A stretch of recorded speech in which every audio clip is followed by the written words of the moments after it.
আসসালামু আলাইকুম এভরিওয়ান, কেমন আছেন সবাই? আশা করি সবাই অনেক অনেক ভালো আছেন। সবাইকে ঈদ মোবারক। ফাইনালি কিছু জার্সি অর্ডার করেছিলাম, সেগুলো কুরিয়ার সার্ভিসের মাধ্যমে চলে আসছে, তাই জার্সিগুলো রিসিভ করতে আসছি। আশা করি সম্পূর্ণ ভিডিওটি দেখবেন এবং অনেক ভালো লাগবে। তো সম্পূর্ণ পেমেন্ট কমপ্লিট করে জার্সি উঠিয়ে নিয়ে ডিরেক্টলি আমরা দোকানে যাচ্ছি। সেই দোকানটি হচ্ছে যার মাধ্যমে আমরা জার্সিটি অর্ডার করেছিলাম, ওনার দোকানে। দেখতে পাচ্ছেন শহরের ভিতর কিন্তু প্রচুর জ্যাম, সেই সাথে একটা রিক্সা নিয়ে আমরা ডিরেক্টলি চলে আসলাম সেই ভাইজানের দোকানে। তো ফাইনালি হাঁটি হাঁটি পাওয়া করে এখানে ডিরেক্টলি দোকানে চলে আসলাম। আসার পরে দেখতে পাচ্ছি এখানে আমাদের একটা শ্রদ্ধেয় বড় মামা, ওনার সাথে পরিচয় পর্ব শেষ করলাম। এরপরে আমাদের মূল জার্সির দিকে যাওয়া যাক। তো এ পর্যায়ে আমাদের জার্সিগুলো ভালোভাবে দেখে নিতে হবে, কারণ আমরা 53টা জার্সি অর্ডার করেছি, সেই সাথে ভালোভাবে না দেখলে চলবে না, তাই আমরা মনোযোগ সহকারে দেখে নিচ্ছি। তো এখানে কালা এবং সবুজ রঙের জার্সিটি হচ্ছে বিবাহিতদের এবং লাল জার্সিটি হচ্ছে অবিবাহিতদের। তো জার্সি কিন্তু দুটাই আমরা পছন্দ করে অর্ডার দিয়েছি। এর মধ্যে আপনাদের কাছে কোনটা বেশি ভালো লাগে সেটা অবশ্যই কমেন্ট বক্সে জানাবেন। তো নর্মালি এগুলো দেখা শেষ, এখন আমাদের পরে দেখতে হবে যে আমাদের সাইজটা ঠিক আছে কিনা। তো জার্সি পরলাম, সবাই মিলে পরার পরে মোটামুটি দেখতে পাচ্ছি আমাদের সব দিকে ঠিক আছে।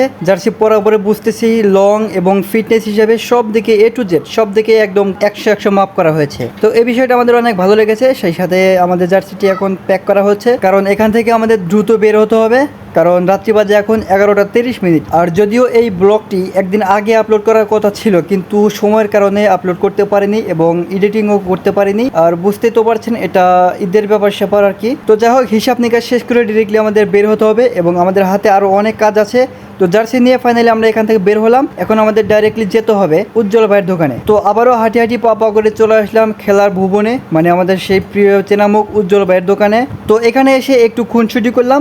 সেই সাথে আমাদের এখানে আসার একটা উদ্দেশ্য, সেটা হচ্ছে আমাদের একটা বল লাগবে এবং কিছু শর্ট প্যান্ট লাগবে। তো এখান থেকে একটা বল নিলাম, যদিও বল আমাদের বাড়িতে আছে, তারপরেও একটা বল নিলাম এবং কিছু কেনাকাটা করলাম। এরপর আমরা ফাইনালি এখান থেকে বের হওয়ার চেষ্টা করছি। তবে তার আগে বলটি ভালোভাবে দেখতে হবে যেন বলটি খেলার জন্য পারফেক্ট আছে কিনা। তো গাইস, আপনারা সবাই অবগত আছেন যে ফাইনালি স্পেশালি আমরা প্রত্যেক বছর কোরবানি ঈদের পরে বিবাহিত বনাম অবিবাহিত একাদশ খেলার একটা আয়োজন করে থাকি। সেই সাথে এবারও আয়োজনটা করেছি, আপনারা সবাই কিন্তু আমন্ত্রিত। তো খেলাটি শুরু হবে ঈদের পর দিন বিকেল 4 ঘটিকা। তো যাদের সম্ভব তারা অবশ্যই খেলা দেখতে আসবেন, আর যারা দূরে আছেন তারা অবশ্যই পরবর্তী ভিডিওতে খেলা উপভোগ করতে পারবেন। ইনশাল্লাহ পাশে থাকবেন। ধন্যবাদ।